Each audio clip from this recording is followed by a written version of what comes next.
Kia, movement that inspires. Whether on or off the court, the keys to success are the same. On the court, it's ball movement. Off the court, it's workflow. On the court, teams call plays to execute their game plan. Off the court, companies rely on systems to run their business smoothly. MRC Smart Technology Solutions, a Xerox company, is the official copier and office solutions provider of the Golden State Warriors. We offer large and small companies the technology they need to transform the way they work. Visit MRC360.com to learn more today. 1 minute, your team's down 20 points. The next, they're hitting a game-winning three at the buzzer and the crowd's going nuts. Basketball games can change in an instant. So can your plans. That's why at United, there are no change fees on flights. Because while we love a change of plans in the Warriors' favor, we don't think anyone should get charged fees for changing theirs. No change fees, ever. United, the official airline of the Golden State Warriors. Does not include basic economy unless a United waiver applies. Exceptions apply for certain international flights. What's up, Dub Nation? It's Steph Curry. I love the sound of the Warriors crowd, so I've asked for them to help with this Rakuten commercial, the app that gives you cash back at thousands of stores. Yep, Rakuten is hooking you up with a special gift if you make a qualifying purchase of $75. And Rakuten offers cash back at Warriors Shop. All right, now it's a little too much. Visit rakuten.com/Warriors. The reigning 2022 champions are back in action, and NBC Sports Bay Area has you covered every step of the season. Catch Warriors pre- and post-game live an hour before and following each game, hosted by Bonte Hill with analysts and former Warriors Chris Mullin and Festus Ezeli. And get your Warriors news all week long on the Dubs Talk podcast with Kareth Burke and Monty Poole, featuring special guests and in-depth analysis. Authentic moments live here, only on NBC Sports Bay Area. Everyone circle up. I know it looks rough out there. Sure, we're down 119-64, but we came here to play differently. We need a game changer. Something like Ring Central, the business phone system that's more than a phone. I want you to communicate like you can talk to anyone, anywhere, all from the same app.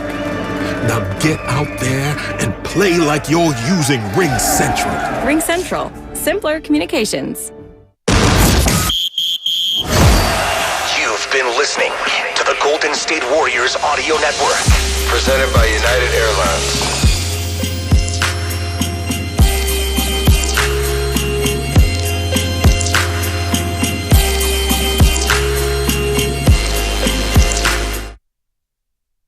Folks, this is your pilot. We have to land immediately and hurry to the Xfinity Black Friday sale. New Xfinity customers can get 400 megabit internet with unlimited data and Xfi Complete for $55 a month for 2 years with no annual contract. And a free 4K streaming box included. Plus, now through December 5th, get HBO Max included for a year. Drop everything and get to the Xfinity Black Friday sale. Go to Xfinity.com to learn more. Restrictions apply. Requires paperless billing and autopay with stored bank account. Taxes and fees extra. Ad-supported plan of HBO Max. After promo, regular rates apply to all services and devices.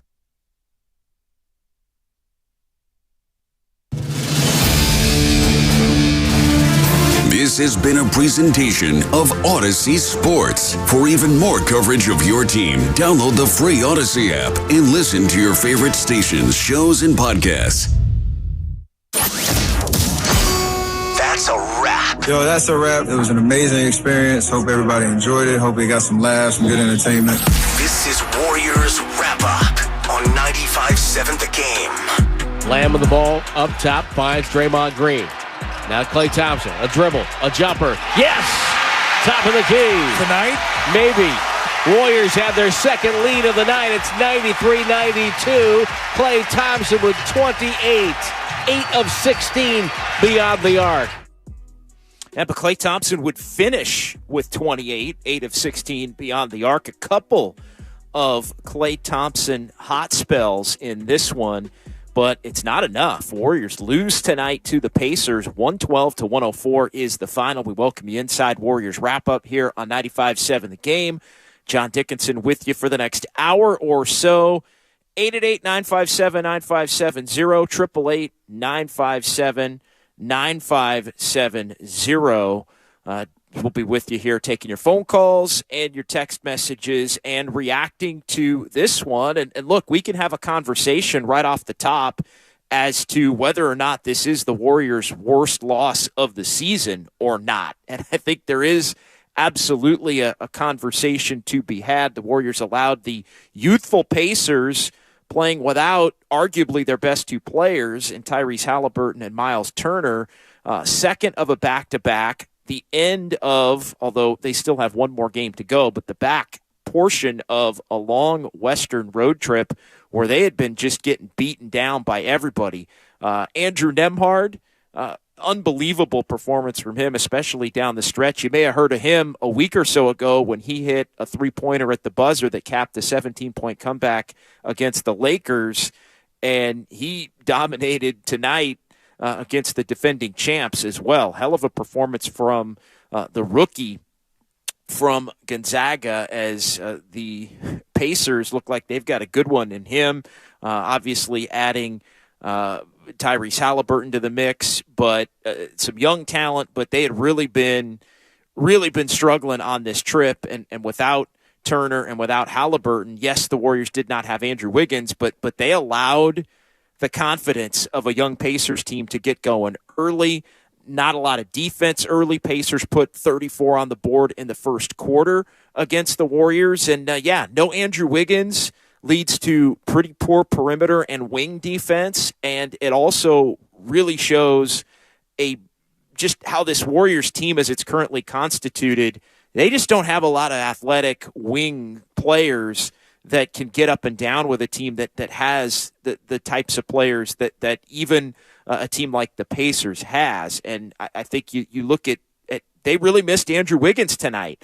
It's also a statement to the Warriors have been relatively healthy to this point of the season, and as they dip now to 13-12 with the loss in this one injury to a key cog in Andrew Wiggins, and all of a sudden the Warriors can't beat Indiana at home when the Pacers are on the second of a back-to-back and toward the end of a long road trip without potentially their best two players, at the very least their best and a couple of starting players as well, without Miles Turner and without Halliburton. So we can have a conversation at 888-957-9570 about whether or not this is the Warriors' worst loss of the season. There is other games that we can point to. They did lose to Charlotte, Orlando, and Detroit all within the span of about a week, but all of those games are on the road.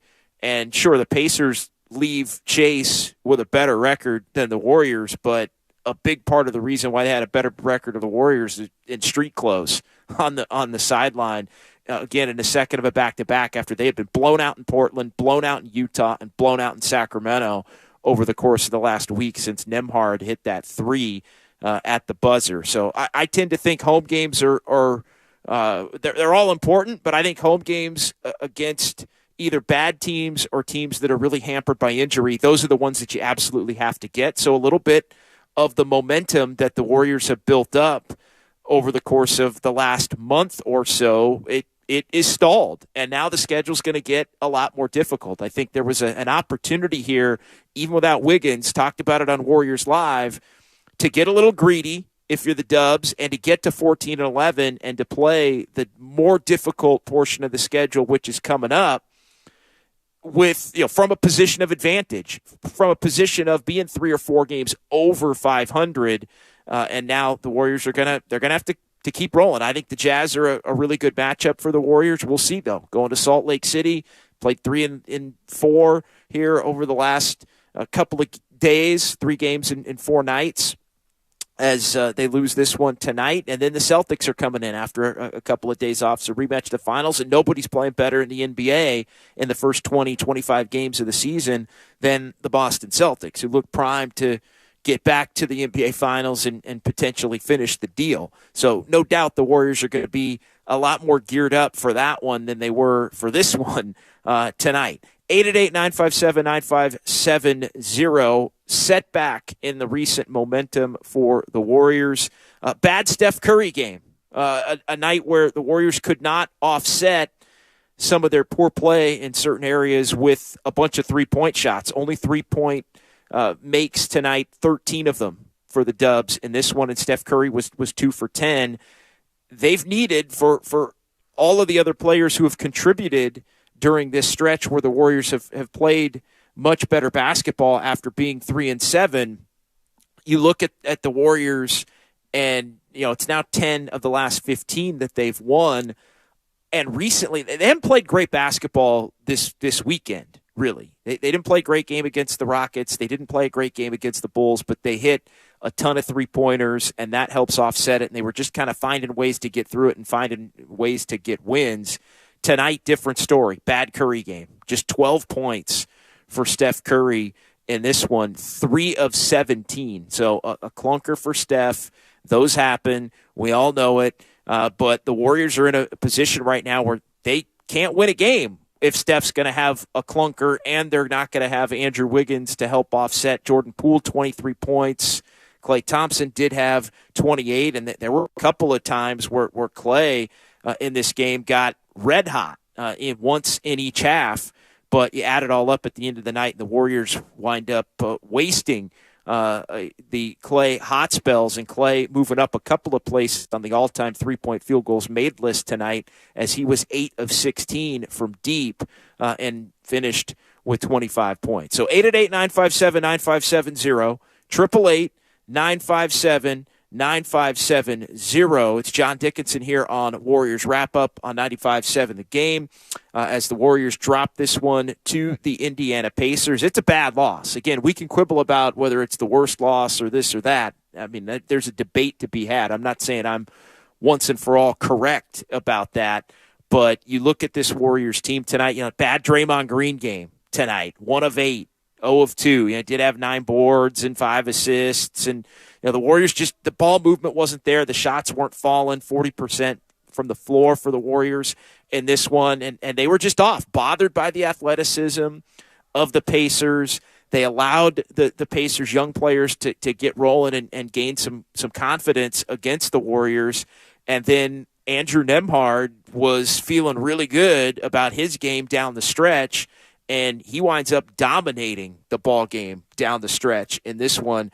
10 in the fourth quarter for Nembhard. He's hitting threes. He's looking at Steph Curry. He's setting up lobs to his guys like Isaiah Jackson and just having a good time as the Pacers wind up out hitting the Warriors even from 3 in this one, as they hit 15 to the Warriors 13 in a game they ultimately win here 112 to 104. So the loss, how significant is it in a jumbled up Western Conference?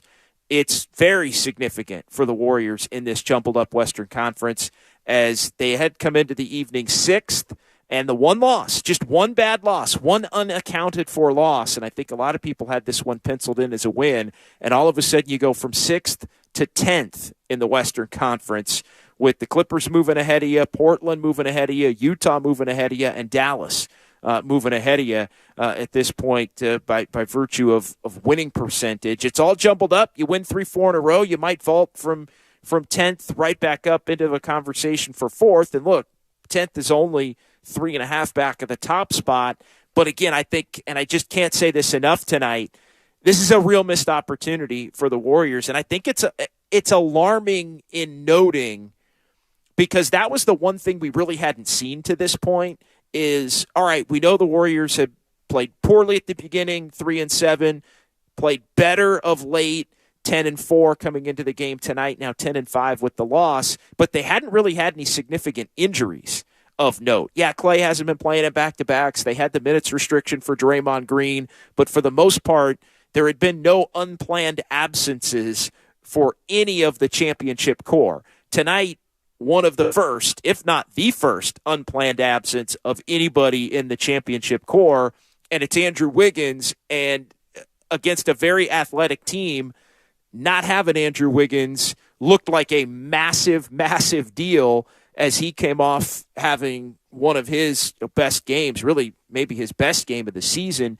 the other night on Saturday against the Rockets and knocking down all of the three-pointers. I think tonight is most concerning just because it tells you how fragile this whole thing still is for the Warriors. They had been relatively healthy. They had been able to right the ship and hold themselves up from 3-7, but you start taking players away, players that the Warriors need to be playing and need at a high level, and all of a sudden, again, it starts to look very quickly like it's much more fragile, much more maybe a house of cards with the margin for error so slim, and that everything really has to be on the same page. 888-957-9570, 888-957-9570.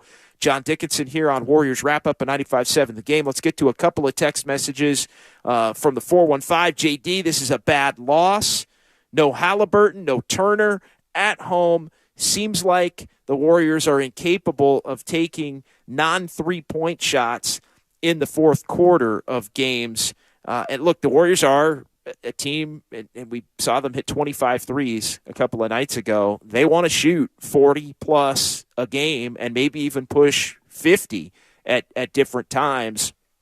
And you look at it, and they've been good, I think, when the ball is really zipping and teams are trying to run them off the line and attacking and trying to get to the basket. But you're right, in the games that the Warriors lose, often it is quick shots. It is what would be considered bad shots, or the Warriors could get better shots. They get a little frenetic at times. They take the first shot rather than – and it's an open shot, but it's maybe not necessarily the best shot that you can get. So I think that becomes an issue as well. Another text message from a different person in the 415 looking at the development, and this person says, JD, there isn't a Warriors fan who thinks the Warriors can win a chip with Anthony Lamb and JaMychal Green playing significant minutes, so why not take the short-term lumps, playing Wiseman, Kuminga, and Moody for the long-term gains? It's because the short-term lumps,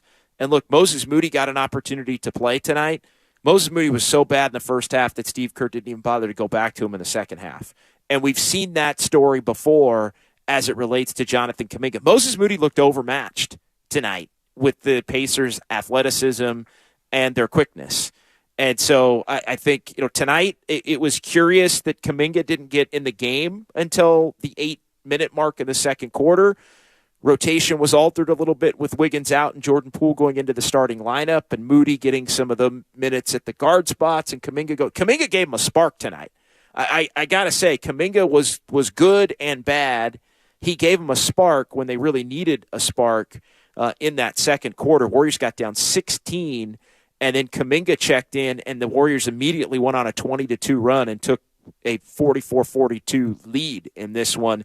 The Pacers, though, 7-0 run, 17-6 finish to the half. Kuminga was out there for a good chunk of that, and his plus 18 was whittled down to, I think, a plus 7 by the half, and Kuminga was not nearly as effective in the second half, but he continues to earn more and more minutes and was a part of the finishing lineup tonight. I tell you, a guy who I thought could have been a part of the finishing lineup tonight, as Kuminga's effectiveness waned in the second half, Steve Kerr could have gone to Dante DiVincenzo, I thought, in this one. DiVincenzo was terrific in his second half stint in particular. He goes out of the game. Kuminga goes back into the game, and right at that point was when Nembhard really got rolling and effectively put this thing away. So 888-957-9570, 888-957-9570. Let's react to this one as the Warriors fall short tonight to the Pacers, 112-104. We'll hear from Steve Kerr. We'll hear from Dante DiVincenzo. Coming up here, Warriors Wrap-Up, 95.7 The Game. You've got advanced prostate cancer, but you're not waiting around. You want straight talk, the facts about Orgovix. Orgovix Relagolix 120 milligram prescription tablets is a treatment for adults with advanced prostate cancer. Fact: Orgovix is a different kind of androgen deprivation therapy treatment, a pill, not an injection. Orgovix may cause serious side effects, including a heart condition called QT prolongation. Tell your doctor right away if you feel dizzy, faint, have a racing or pounding heart, or chest pain. Orgovix can cause harm to an unborn baby or miscarriage. Use birth control during treatment and for 2 weeks after Orgovix treatment. The most common side effects include hot flushes, increased blood sugar and blood fat levels, muscle and joint pain, decreased blood hemoglobin levels, increased liver enzymes, tiredness, constipation, and diarrhea. Other side effects include weight gain, decreased sex drive, and erectile function problems. Orgovix may cause infertility. Talk to your doctor if infertility is a concern for you. Go with Orgovix. Ask your doctor. For more facts, visit gowiththefacts.com. Every morning at 8:50, the Morning Roast presents the Xfinity Flex of the Show. Fonte and Shasky flex with their best moment of the day. Replayed at 8:50. You'll win it. Fourth championship. Steph, Draymond, Clay helped the Warriors win this one alongside Jordan Poole, Kuminga, Moody. Nobody can say anything. You can't take this one away. The Flex of the Show. Presented by Xfinity Flex, the 4K streaming TV box with voice remote and Peacock Premium. Free with Xfinity Internet. You're the one who protects the flock, and that requires an eye for detail. Because when safety and well-being are on the line, it's the details that can save lives. Even when no one else is watching, you see everything. Grainger gets you, and we're here for you, and all the ones who get it done with a wide range of safety products and solutions, plus board-certified safety consultants here to answer your questions. Call, click Grainger.com, or just stop by. Grainger, for the ones who get it done. So I switched to Boost Mobile and got this free Samsung Galaxy A23 5G phone. Why do you think they call it the Galaxy? Maybe because the Samsung Galaxy A23 has a huge screen, and galaxies are huge gravitationally bound systems of stars rotating around a supermassive black hole. And the phone is free? When you switch to Boost Mobile. Cool. You lost me at gravitationally bound. Switch to Boost and get a free Samsung Galaxy A23 5G phone. Boost Mobile. Unleash your power. Limited time offer while supplies last. New customers only. Excludes tax. One device offer per line. Only available on certain networks. 5G not available everywhere. Additional restrictions apply. See your local Boost Mobile store for details. If your pubic region was quote-unquote junk, you wouldn't need America's #1 trusted men's grooming brand. But it's not. So show some respect with new Gillette Intimate for a gentle and easy shave. Gillette Intimate. The best a man can get. Buy now at Walmart. If you own a business, this has been a bumpy ride. From pandemic to inflation, I'm sure you could use a break. If your business has 5 or more employees and survived COVID, you might be eligible to receive a payroll tax refund of up to $26,000 per employee. The challenge is getting your hands on it. Hi, I'm Howard Mackler, and that's why I founded GetRefunds.com to cut through the red tape and get you the money. The team of tax attorneys we have put together are highly trained in this little-known payroll tax refund program. We do all the work, charge not a dime up front, and simply share a percentage of the cash that we get for you. Businesses of all types can qualify, including those that took PPP, nonprofits, and even those that had increases in sales. We have helped return over $1 billion to businesses, and we can help you too. Just go to getrefunds.com/sports, click on Qualify Me, and answer a few questions. This payroll tax refund is only available for a limited period of time. Don't lose out on up to $26,000 per employee. Go to getrefunds.com/sports. That's getrefunds.com/sports. You've got advanced prostate cancer, but you're not waiting around. You want straight talk, the facts about Orgovix. Orgovix Relagolix 120 milligram prescription tablets is a treatment for adults with advanced prostate cancer. Fact: Orgovix is a different kind of androgen deprivation therapy treatment, a pill, not an injection. Orgovix may cause serious side effects, including a heart condition called QT prolongation. Tell your doctor right away if you feel dizzy, faint, have a racing or pounding heart, or chest pain. Orgovix can cause harm to an unborn baby or miscarriage. Use birth control during treatment and for 2 weeks after Orgovix treatment. The most common side effects include hot flushes, increased blood sugar and blood fat levels, muscle and joint pain, decreased blood hemoglobin levels, increased liver enzymes, tiredness, constipation, and diarrhea. Other side effects include weight gain, decreased sex drive, and erectile function problems. Orgovix may cause infertility. Talk to your doctor if infertility is a concern for you. Go with Orgovix. Ask your doctor. For more facts, visit gowiththefacts.com. What's your retirement look like? With Fidelity Income Planning, a dedicated advisor can help you create a flexible income strategy to grow and protect your wealth so you can stop worrying about the future and enjoy whatever comes next. Investment minimums apply. Fidelity Brokerage Services member NYSE SIPC. Every week, Damon and Ratto go inside the 49ers locker room. The great Trent Williams. He's always been regarded as one of the better backs in the NFL, but to actually have him and see him up close and personal, you kind of see why his reputation is what it is. Hear a different 49er each week on Damon and Ratto. Bang, bang, Niner Gang! Brought to you by Harris Ranch Beef. Visit your local Rayleigh's, Bel Air, and Nob Hill markets for all your beef and tailgate needs. If you own a business, this has been a bumpy ride. From pandemic to inflation, I'm sure you could use a break. If your business has 5 or more employees and survived COVID, you might be eligible to receive a payroll tax refund of up to $26,000 per employee. The challenge is getting your hands on it. Hi, I'm Howard Mackler, and that's why I founded GetRefunds.com to cut through the red tape and get you that money. The team of tax attorneys we have put together are highly trained in this little-known payroll tax refund program.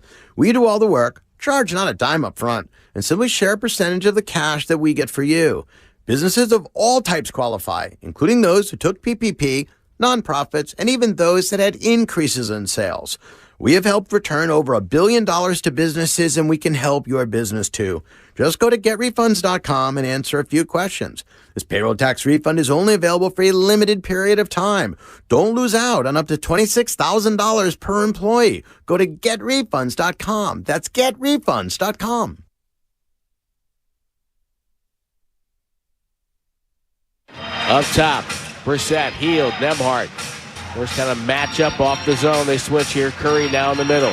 Nembhard with the dribble. Backs up. He wants it. He shoots it. He hits it again. 107 to 100. This dude's out of his skull tonight. 29 points, 13 assists, 7 boards. Now back to Warriors Wrap-Up on 95.7 The Game. Yeah, Andrew Nembhard finishes with 31. He added another rebound to wind up with 8, 13 assists on point, and he took the game over for the Indiana Pacers down the stretch as they win at Chase, 112 to 104. Welcome you back inside here on Warriors Wrap-Up. John Dickinson with you. 888-957-9570. That is the phone number to give me a call or shoot me a text here as the Warriors see their 10-game home winning streak come to an end. Golden State now 10-5 in the last 15 after the 3-7 start, but make no mistake, this is a setback for the Warriors. I realized right before the break that I never fully answered the question from the Xfinity mobile text line with regard to, hey, JD, why not play the young guys, take the lumps now? A lot of Warrior fans don't think this team can win a championship as they're currently constituted, so sacrifice for the development. And the Warriors don't want to acknowledge that they can't win a championship right now. I think the West is too jumbled up, and they're too close to the top. I think what they're trying to do, and look, try telling Steph and Draymond and Clay and Andrew Wiggins that is the other part of it. And the problem right now with the, hey, play the young guys, and so what? This team can't win a title anyway. You're going to lose a lot of games if you do that. And I think that's why Steve Kerr put the brakes on James Wiseman. I think that's why they pumped the brakes on Kuminga there for a while, although he's been playing more lately and been playing, to his credit, more effectively lately. I think we saw flashes of that in particular in the first half tonight. But just playing them to play them is not something that the Warriors really have an appetite for at this point, and I think rightfully so. The Western Conference in particular is wide freaking open right now. And 510 telling me on the Xfinity mobile text line, seeding's meaningless right now. Sure, it's where you are now isn't necessarily where you're going to end up, but it's 100% not meaningless at this point. It absolutely is not, because it is so jumbled up. Because there are 13 teams right now that are within 2 games of 500 in the conference, because the Lakers have been playing much better basketball after a horrific start themselves, 8-2 in the last 10, and they tricked a game away against the Pacers at what used to be Staples Center last week when Nembhard hit that three-pointer at the buzzer, or they would be right there at 11-11 at this point. What I'm getting at is there are legitimately probably 12, maybe even 13 teams that believe they can be 500 teams, or be 500, play at a 500 level. Now, the math probably doesn't work, but if everybody keeps beating everybody over and over, you beat me, I beat you, we beat them, they beat us, and it just is this round robin of everybody splitting with everybody among a good chunk of, let's say, 3 or 4 through 12 in the West, and it absolutely can happen that way. So it is important, and losing to a team like the Pacers when a bunch of other teams, and look, I don't want to disrespect them, they got a better record than the Warriors right now in the East. So I don't totally want to disrespect them, but that team that they had tonight without Halliburton and without Miles Turner, the Warriors should be able to beat them on their home floor, even without Andrew Wiggins playing, like point blank. Like, it's not like the Pacers rolled in with their best version of themselves, off a loss in Portland last night and gotten thumped in Utah and getting thumped in Sacramento prior to that. So, but yeah, you lose to them when they lost to Utah and Sacramento and Portland. Those are teams right now you're fighting with in the Western Conference. And they're all teams right now that are ahead of you in the Western Conference. And what's the difference as to why they're ahead of you in the Western Conference right now? Well, they just beat Indiana and you didn't. So it literally is the difference. So every one of these games, if these teams are going to be more jump up, are going to matter. And I think this is a missed opportunity. Is it catastrophic? No. I mean, the Warriors were 3-7. They're 10-5. Warriors keep playing 10-5 the rest of the year, and they're going to be fine. They probably are going to be a top 3, top 4 team in the West, but they also aren't going to be as healthy as they've been to this point this season. And I think a little bit of that started tonight with Andrew Wiggins missing this game with the adductor strain, and the Warriors looking like a completely different team with Andrew Wiggins out of the lineup. The 240 Xfinity Mobile text line, starting Poole, JD, was a colossal mistake by Steve Kerr. Warriors needed a defender at the beginning, not more chucking and no defense. One interesting thing, we're going to hear from Steve Kerr in just a second. He was asked about the 3-guard lineup. I think Anthony Slater of The Athletic asked him about it, and we'll run that back for you here. But the 3-guard lineup, the Steph, Poole, Clay 3-guard lineup together is not at the level that it was a year ago in terms of being, undefendable as it was a lot of times for Warrior opponents, but they also held their own defensively. And look, this could just be a bad matchup because Indiana is so athletic.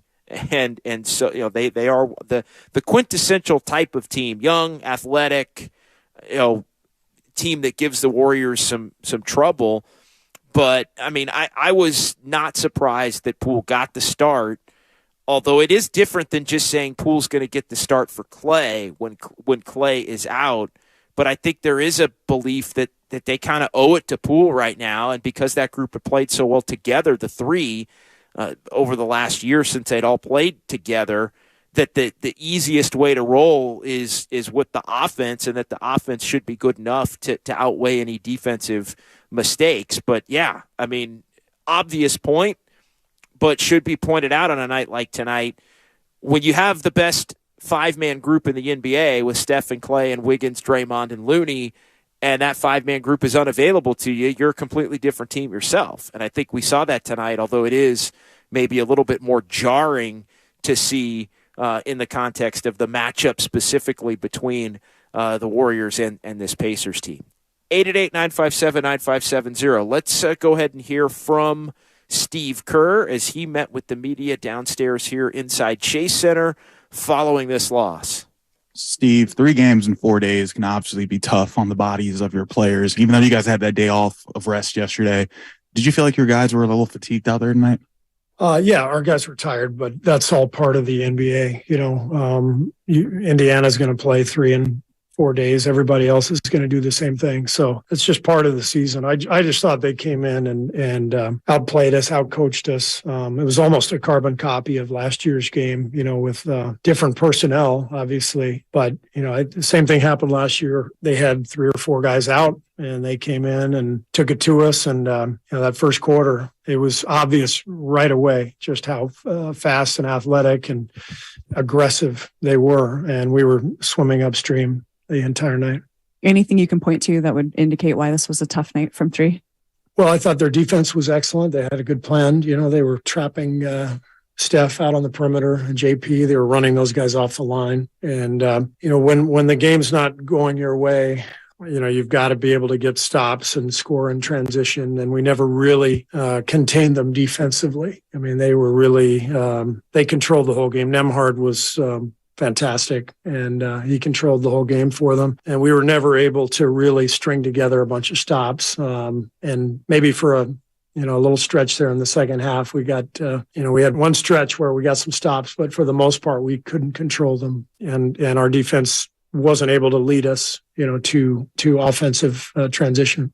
How much do you think you missed Andrew's perimeter defense, and how big an issue right now do you feel like point of attack defense is for you guys? Yeah, I mean, we missed Andrew, but like I said, they were without 4 or 5 guys, so it's not an excuse. We've been pretty healthy all year. We've been, knock on wood. So, but that was a, major problem tonight was, not being able to stay in front of them. And Nembhard in particular was just getting anywhere he wanted in the lane. And you saw his patience. He threw some brilliant passes, lob passes, drop passes. And then, when we tried to cover up the paint, he was out there knocking down threes. So great player. Hey, Coach, pregame, you talked a little bit about Clay's historic game 6 years ago and, what it kind of meant for you. And you like seeing games like that over the course of your coaching career. Tonight, wasn't necessarily a 60-point game, but you saw what it did for the crowd and for the bench when Clay gets going and gets that hot hand. Can you talk a little bit about that and kind of what it does for the team and what it does for the team when he gets that hot hand? Well, Clay, kept us afloat for a while tonight, making made 8 threes, I think, and, had it going a couple of times in the game to kind of keep us in it. And so he's obviously, a huge reason why we've been able to win championships and the reason he's going to the Hall of Fame. I mean, he's an incredible player. Steve, Kuminga seems to be earning some chunks of playing time recently, played quite a bit tonight. What is he doing that you like? His defense has really been excellent, and he's guarding some of the tougher players for the opposing team, whether it's a point guard or a wing. He's got great size, and he's smart. He's really starting to figure out how to defend without fouling and try to bother those ball handlers. And so he's earning minutes for sure. Coach, speaking of Kuminga, you've been bringing him in the first quarter lately, but tonight with Wiggins out, you waited till around the 8-minute mark of the second quarter. I was just wondering if you could elaborate on why it took so long to bring him in. Well, we wanted to get some shooting on the floor, so we went to Moses before we went to JK and Lamb as well. So it just, with Wiggins out, it just changed the rotations. Last season, that 3-guard lineup, Poole, Curry, and Clay together was really good. I mean, all the metrics. This season, it's kind of been middling a little bit. Obviously, you started it tonight. Why do you think those 3 together haven't maybe been as potent as they were last season? I don't know. I mean, I think obviously it took Clay a little while to get going this season, and JP's been up and down a little bit, and so I think Jordan has really picked up his play here of late. So I don't think it's a trend. I think it's more just we haven't had all 3 guys clicking at the same time, but I think that's just a matter of time. We talked about Clay pregame, and with him leading the team with points, do you see him playing back-to-back games and getting more minutes off the bench? At some point, we'll probably play a back-to-back, but at this point, we don't know exactly when. Steve, without looking at the video, obviously, that you will, when you look at this game, what is the part of this game that was most disappointing, I guess, or irritating to you? I think our offensive execution. I mean, it was, the game was scattered and they were getting to the rim quite a bit, and our defense wasn't great, but we didn't attack in a great way, and we didn't adapt and adjust, to the way they were guarding us, and that's on me. I've got to do a better job of helping the guys recognize what the defense is doing and how we can counterattack that. We just felt like we never found that offensive groove that we needed. Is that specifically related to Steph? He finished 3 of 17. Obviously had a cold night, but are you mostly talking about how they defended him? Yeah, I thought they did a good job on Steph, trapping him. They've got some long, athletic bigs. So they switched and trapped quite a bit on the perimeter and just tried to keep him off the 3-point line as much as they could. And we just, we didn't attack that well enough. Yeah, so there you go. Steve Kerr there, fatigue, part of the deal, but I thought it was interesting. Steve Kerr referenced that game last year and the Pacers being out. That was before they made the big trade with Sacramento and acquired Halliburton. They still had Sabonis, but Sabonis was not playing in that game. I just happened to look it up just for grins. That was January 20th in this building. So January 20th of 2022, just about 11 months ago. And yeah, the Pacers on that night started Kiefer Sykes, Justin Holiday, Chris Duarte, Torrey Craig, and Bitatse as well, the big who didn't play at all tonight. So, yeah, and they ended up winning that game. O'Shea Brissett and Isaiah Jackson played in that game.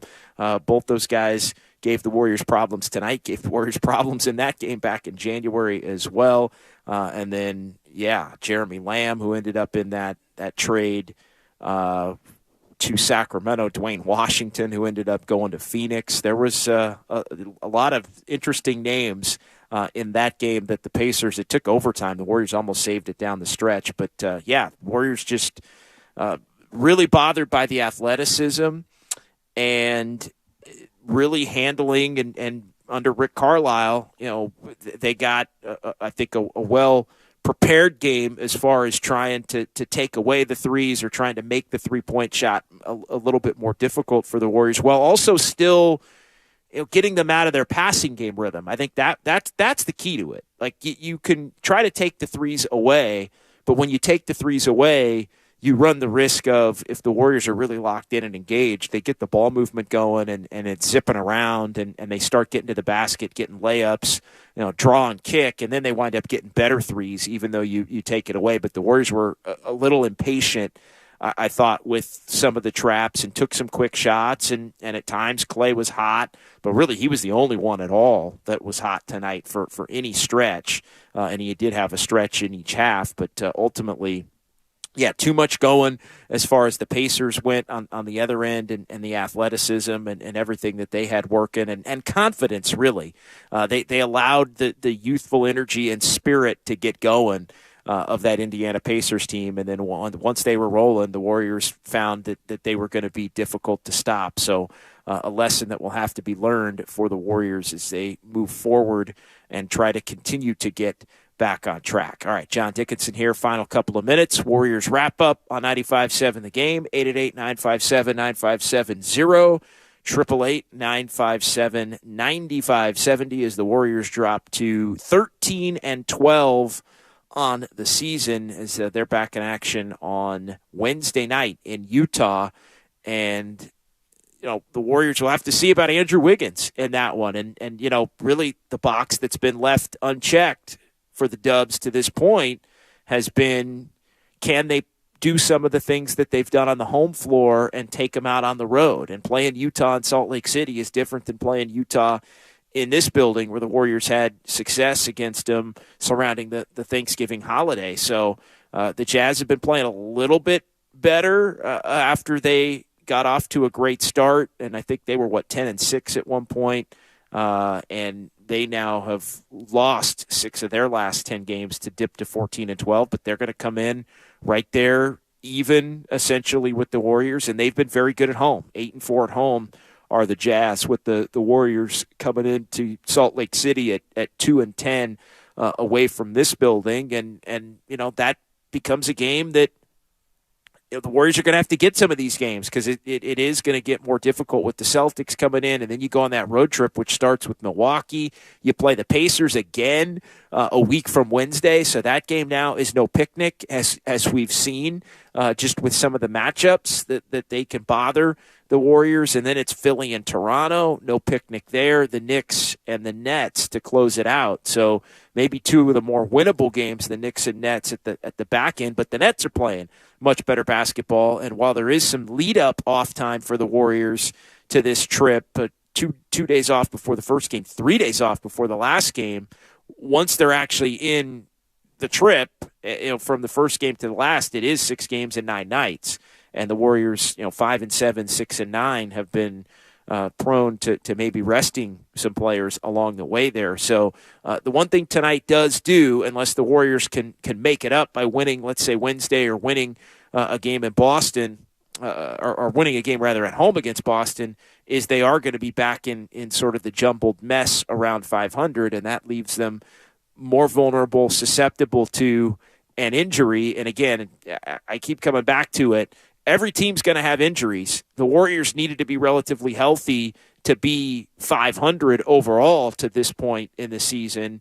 And now you look at it and they lose Wiggins, and it becomes a question of it just is telling as to, hey, you lose Wiggins and the whole thing looks completely different. And I think, and we talk about this a lot, Matt Steinmetz and I in our Warriors Weekly podcast, we talk about the fact that, and he mentions it even more than I do, where you have this championship core for the Warriors, and if you start taking one player away, and it almost doesn't matter who the player is, Steph, obviously, Draymond, no doubt, Wiggins, absolutely, Clay, sure, Jordan Poole among them. I mean, hell, you could even make a case that Looney against a certain team, if you didn't have him in a playoff series or for a significant period of time in the regular season, a good chunk, the Warriors would really struggle against certain types of teams. And I think, tonight, and I tend to kind of gloss over that a little bit in the long stretch of a regular season, but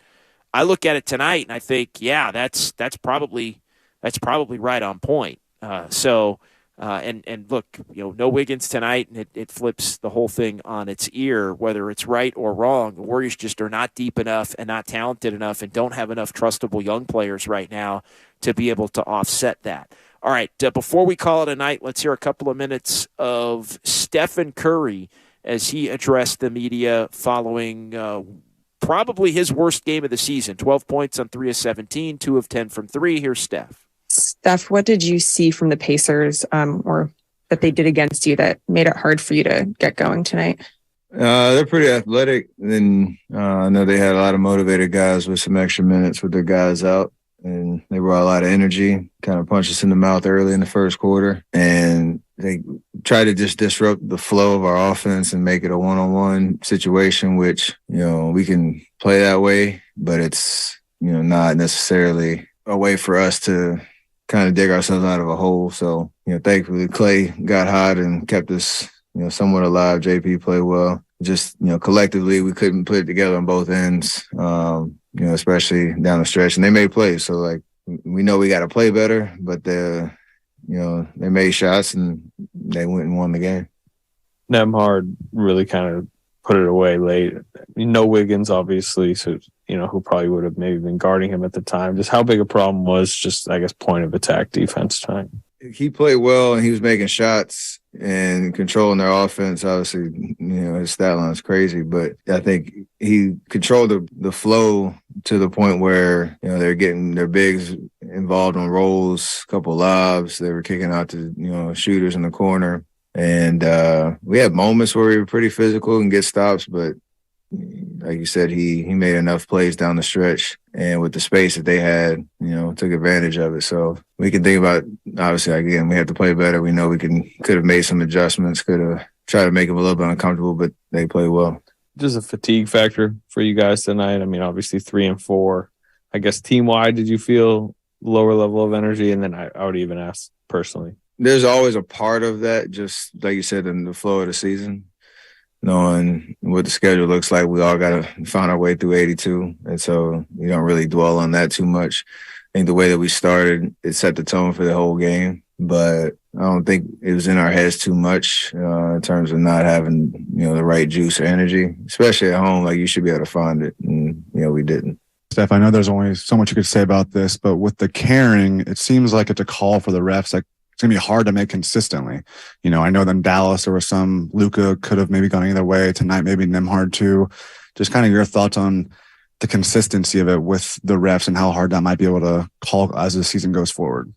It's a good question, just because what is the true definition of it? What are the ones that are pretty egregious that some, I guess, traditionally they've let go, and now they're trying to crack down on it, and now it might sway a little bit overboard to some that are kind of iffy. I really didn't think mine was, and you can tell, like, usually when you carry, you get away with it, there's a reaction. Usually, when you get called for it, it's like, yeah, I did that. When I had the reaction I had, it was like I didn't know what I did wrong, and a big moment in the game when you're trying to, fight your way back into it. So I'm sure that stuff will work itself out. It's not anything I'm thinking about when I'm out there. You just play basketball because you know how to play, know how to dribble, but you just hope they get them all right. I think games like this are kind of a reminder to the world that you are human, as much as you convince us that you might not be. But do you think, like, with a game like this, what kind of can you take away from this at your point in your career from a game like this? It's all about what happens next. Like you said, set an expectation for yourself of how you're supposed to play, how you're supposed to shoot. I always talk about efficiency, and you're not going to hit that mark every game you play.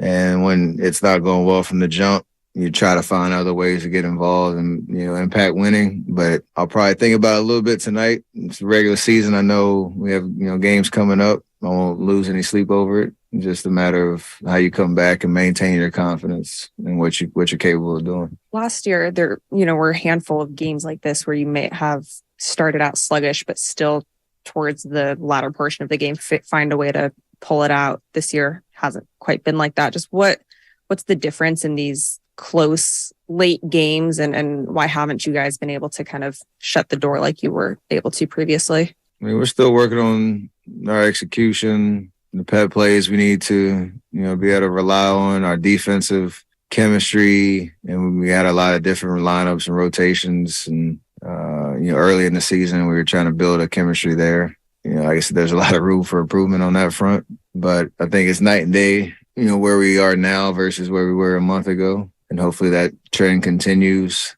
We understand, I think this year is just the theme is our margin for error isn't that great. And that's why our record is 13-12. So you have to be mindful of that and know that as much as you can focus on the details of what the game plan is, depending on who you're playing, and execute that for 48, knowing it's not going to be perfect, that'll build the right habits for later in the season when, we are closing in on, hopefully another playoff run where it all kind of comes together. Yeah, so Steph Curry there reacting to this one. And look, nobody's worried about Steph Curry and whether he'll be able to bounce back or not off of a tough shooting game. But the Warriors, I thought he mentioned Klay Thompson being able to get hot. That really kept the game from getting out of hand and propelled the Warriors back into it. In this one, I just keep thinking when you look at the margin for error, and it's something that's been brought up a lot, and I've talked about it a lot, it just makes me think that when push comes to shove, the Warriors are going to have to probably add another rotation player. And I don't think that rotation player is necessarily a big man. I think it's probably more of a wing. And you just look at tonight, it's especially exposed with Wiggins out of the fold. But I think you could make the case that the Warriors need another wing, even when they have Andrew Wiggins. And I've relayed this. Look, Kuminga played well in the first half. He was the first sub in the second half. I thought in the second half he wasn't as good as he was in the first half. Down the stretch, I don't think he was as good defensively as he had been in either two prior stretches of the game. But I think you need one more veteran, one of those guys. And they're hard to find. And they may be unable to find, but one more of those guys that's in the 28 to 32 age range that can defend and knock down threes, and that you just trust above the young players like Kuminga and Moody and Wiseman, although I think Kuminga's kind of in his own category right now with Moody and Wiseman behind him, and rightfully so. Because you saw all of it tonight. You saw the good and the bad as far as Kuminga goes. And maybe if you have Wiggins and Kuminga on a night like tonight is enough. But is that enough in a playoff game that you really need, or a game that can change the outcome of a playoff series? I think that's what's key. That's what's critical, and we'll have to see. As far as whether the Warriors have the means to go out and do that. I think when you start to look deeper at do the Warriors have the means to go out and do it, well, that player probably doesn't exist on the buyout market. And then you think, well, if you're going to make a trade, who would be the most tradable player that you would send out to try and get somebody back?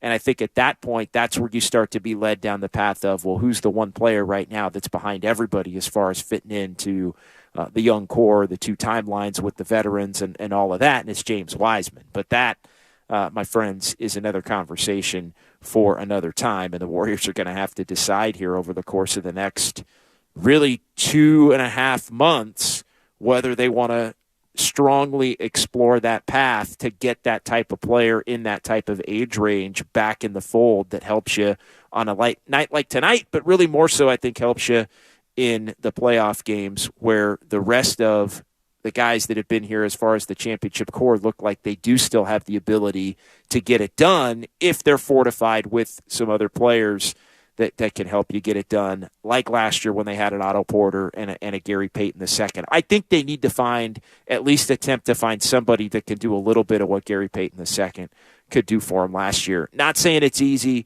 but I do think it's something that will be necessary. All right, we'll call it a night on that front.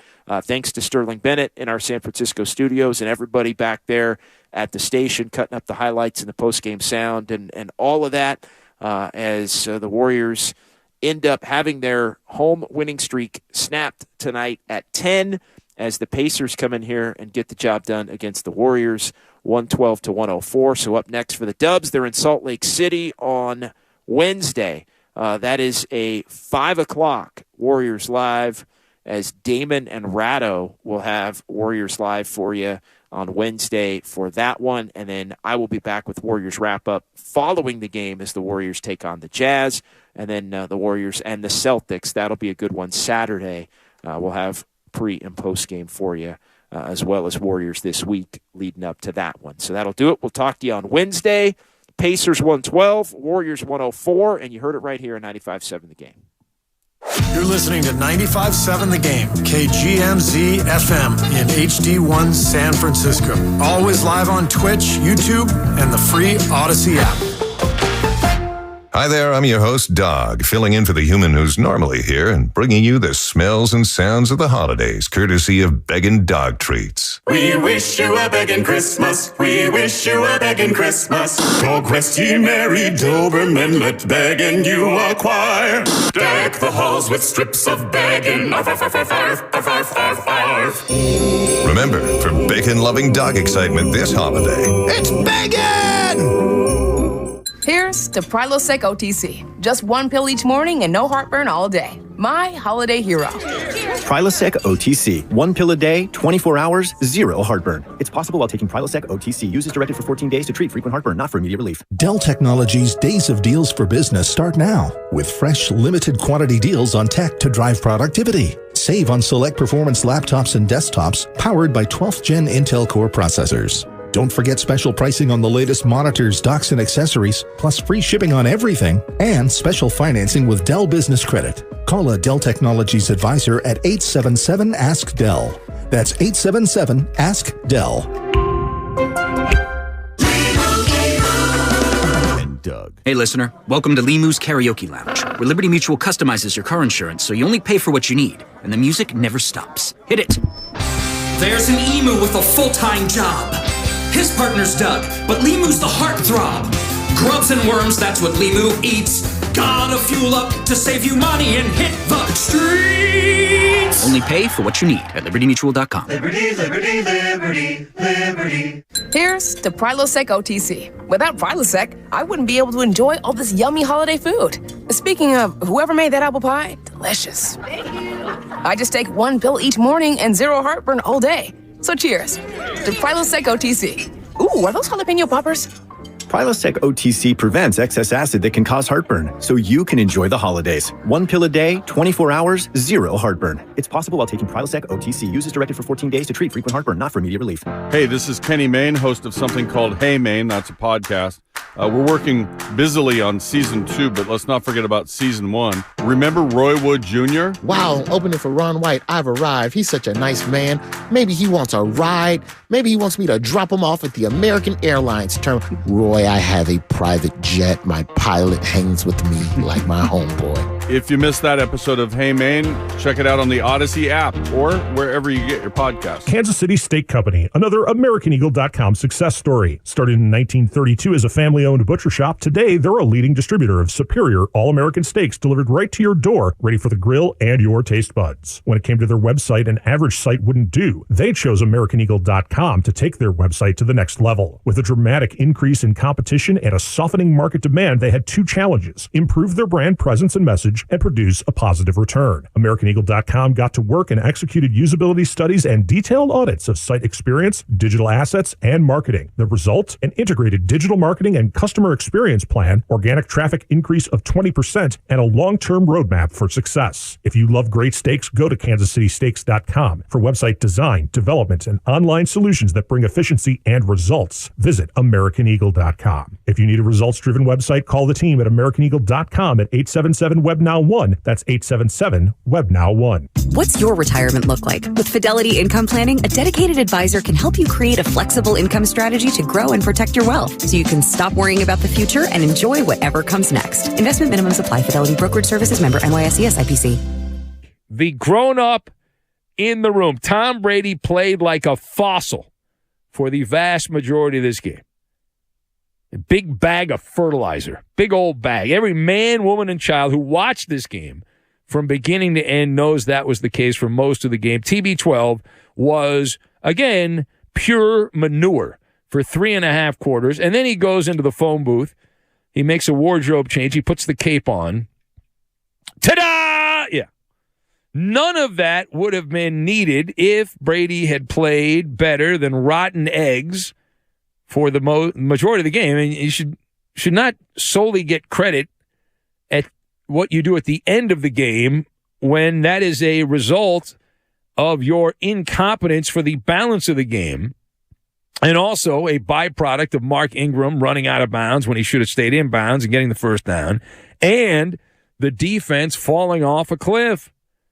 So Brady, which Brady do you give the report card on? The final 3 minutes, the final 5 minutes of the game, or do you give Brady, what about the balance of the game? For 55-plus minutes, Tom Brady was 22 of 35 for 163 yards. He averaged about 4.5 yards per pass, had a passer rating of below 62. And then on those final 2 drives, Brady was 14 of 19 for 118 yards, 2 touchdowns, obviously no interceptions. The final couple of drives, a passer rating of over 120. It's the most completions, attempts, and yards in the final 6 minutes of the fourth quarter in his entire career. Holy Bill Belichick, Batman. Yes, never before had Brady done that, including the postseason. But the rest of the game, P.U. What stinks? All right, last word here. So if you take a wide-angle lens at the Buccaneers, they're a first-place team by a game and a half, and they get the knockout punch late with 3 seconds to go. What category of contender are the Buccaneers when you look around the NFC after Week 13? So it's another example where we have to step off to the side here and have to point out the obvious that the Buccaneers are a faux contender. Just like I'm not following the talking points memo about having to give Brady a shoulder massage and a Manny and a Petty, I also do not buy the chatter of the Bucs. Championship pedigree. Woo! Okay. I just don't buy it. I'm not on the Bucs bandwagon here. Reality check.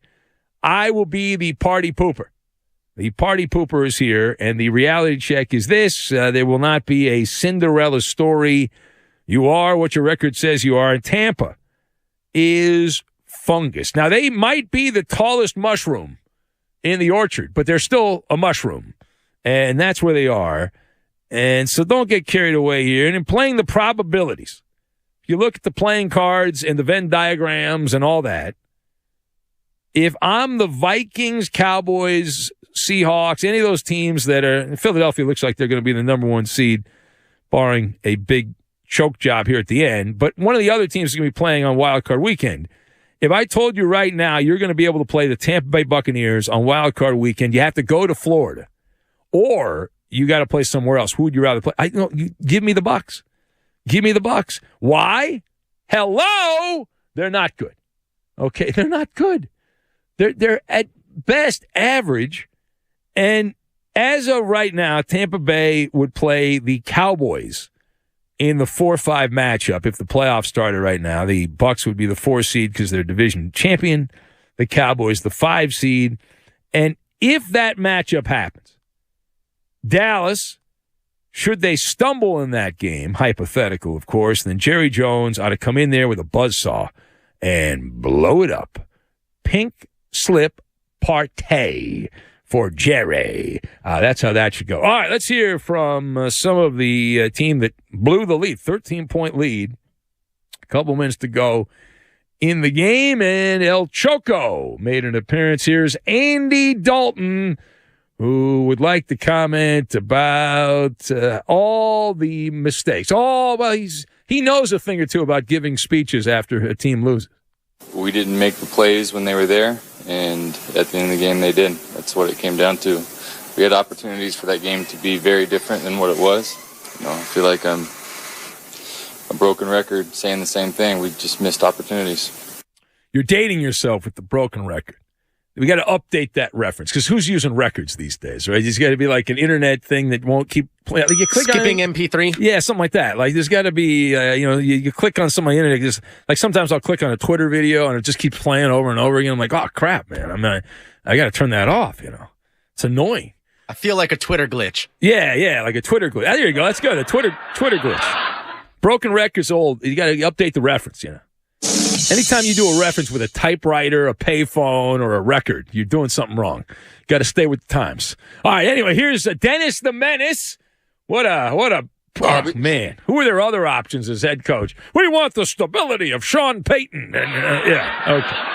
Numbnuts. Anyway, here is Dennis Allen, who points out the Saints were in position. Makes it tough because I felt like we